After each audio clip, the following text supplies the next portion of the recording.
দীর্ঘ ১২ বছর পর চ্যাম্পিয়ন্স ট্রফির শিরোপা জিতল ভারত। রোববার দুবাই ফাইনালে নিউজিল্যান্ডকে ৪ উইকেটে হারিয়েছে রোহিত শর্মার দল। এবারে চ্যাম্পিয়ন্স ট্রফিতে সেরা দল ভারত। টুর্নামেন্টে টানা ৫ ম্যাচ জিতে অজেয় চ্যাম্পিয়ন হয়েছে রোহিত শর্মারা। এবারের আসরে বিপুল পরিমাণ প্রাইজ মানি ঘোষণা দিয়েছিল আইসিসি। এবার আসুন জেনে নেওয়া যাক ভারত নিউজিল্যান্ড পেল কত টাকা।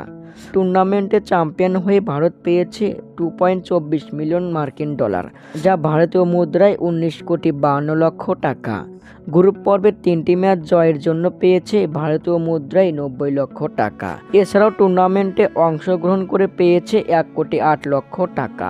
সব মিলিয়ে ভারত এবার টুর্নামেন্ট থেকে আয় করেছে 21,50,00,000 টাকা।